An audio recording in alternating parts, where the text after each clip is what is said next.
In the fourth video of this series we discussed numbers and their connection between the harmonic melody of the universe and our own numerical systems.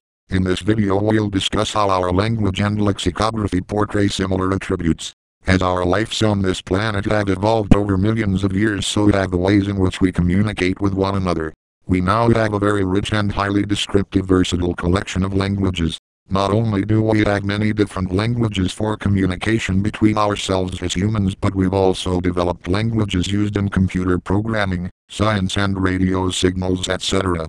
There is no doubt that we are able to communicate in a way that is truly awesome. Thus it is now possible for almost anyone on our planet to travel anywhere and find someone who can talk openly and freely in their own native tongue. As our knowledge of language has developed, the same can be said for how language has evolved. Is it possible that as our world now transforms into a so-called new age of science and enlightenment, that our language will develop in ways that speak in the frequency of truth and harmony? Is it possible that we are rapidly expanding our communication process into language that can be understood by every living human? What would be the first signs of this transformation, and ultimately where will this lead us? Signs of this transformation are easy to find. Slang, for instance, is a local variation of a core language, and usually uses smaller or faster uses of a traditional language structure. Slang is now found virtually everywhere on the planet. For some it is seen as a bastardization of the core language, but for others it identifies and defines their own tribal code. When I was a small child, the regional slang we used was very different from someone living less than about 5 or 6 miles away, thus we could tell if someone was local or not just by their tongue. The next interesting port of call almost certainly would be mobile phone technology and internet messaging services. If one looks at how text language is used by the younger generation, it is clear to see that a mixture of numbers and traditional language is used in a mix that appears as gobbledygook to many of us. As an example, the phrase, "see you later," in mobile texting becomes, "see you later," with the word, "see," being replaced by the letter, "c," "u," the letter "u," and, later, becomes a mix of the letter L, the number 8, and the letter R. Our children are evolving our language in front of our very eyes into a patchwork of mismatched words and numbers, and into something that our older generation will no longer understand or be able to decipher. The question is, where is it leading? Does our language and lexicography become faster as we evolve so as to transmit more information at faster speeds or does it become more structured via the logic of mathematics? In ancient Hebrew and Sanskrit, the sound that the vowels made could be visible through the way in which they were written. Maybe we should be looking into this more closely.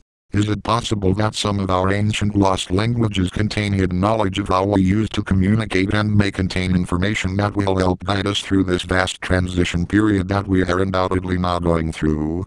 By looking at how the sound wave patterns that our languages use, it is possible for us to delve further into this. The images in this video are of the frequency 729 Hz, which is vibrating various different plates of size and density. The circular plate is shown within the flower of life sacred geometry pattern. The second series of images in this video show what is seen when the 729 Hz frequency tone is resonating rectangular plates, also of various different density, size and thickness. The 729 Hz frequency used is the same one which we showed you in the very first video of this Harmonics series. Notice how some of the circular patterns resemble mandalas, which look remarkably similar to some of the interdimensional orbs pictures which are shown in the third video in this series.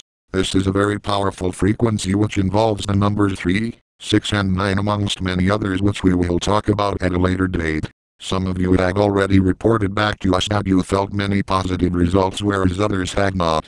This frequency can be used to resonate all of your chakras together. Many of you feel this most strongly on your crown chakra. This is because the 729 Hz tone can help you to anchor frequencies here on Earth which have transcended from much higher dimensions, thus radiating more of the love frequency throughout the Earth grid, thus affecting every living thing on the planet. This can be seen as another form of language within itself. Cymatics is the study of visible sound and vibration. Typically the surface of a plate, diaphragm, or membrane is vibrated, and regions of maximum and minimum displacement are made visible in a thin coating of particles, paste, or liquid.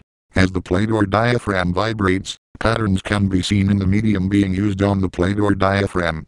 The different patterns that emerge will be dependent on the plate geometry and the frequencies that are transmitted into the plate or diaphragm.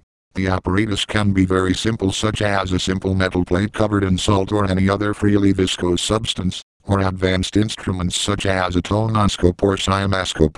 It is possible to see the different and visible geometries of music, sound, speech, etc. However, this is not a new phenomenon, and it is possible to go way back in history to discover that Galileo Galilei noticed that vibrating bodies display regular patterns. In Dialogue Concerning the Two Chief World Systems, 1632, he wrote, "As I was scraping a brass plate with a sharp iron chisel in order to remove some spots from it and was running the chisel rather rapidly over it, I once or twice, during many strokes, heard the plate emit a rather strong and clear whistling sound. On looking at the plate more carefully, I noticed a long row of fine streaks parallel and equidistant from one another. Scraping with the chisel over and over again, I noticed that it was only when the plate emitted this hissing noise that any marks were left upon it. When the scraping was not accompanied by this sibilant note, there was not the least trace of such marks."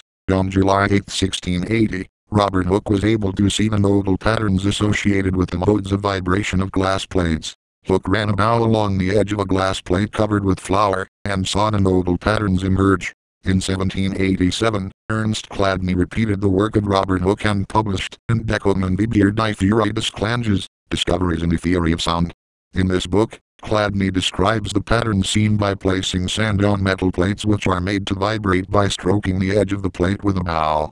Cymatics was explored by Hans Jenny in his 1967 book, Cymatics. Inspired by systems theory and the work of Ernst Chladni, Jenny began an investigation of periodic phenomena, but especially the visual display of sound. He used standing waves, piezoelectric amplifiers, and other methods and materials. Rosalind Chapel's carvings are thought to contain references to cymatics patterns, and in 2005 composer Stuart Mitchell and his father T.J. Mitchell created a work realized by the use of matching cymatics/Chladni patterns to the 14 geometric symbols carved onto the faces of 213 cubes emanating from 14 arches. They have named the completed work the Rosalind Motet, and it has received a great deal of media publicity and acclaim from scientific and musicological sources. So we have some interesting work to look at and rediscover the mathematics of harmony within our language and lexicography. Who knows, maybe we will be able to go back to how we used to communicate through visual imagery transmitted by thought process. That could be one reason why ancient cave drawings, hieroglyphics are made of imagery rather than spoken word. All our love and peace, and please keep tuned for the next video in the series. THANKYOU for listening and watching.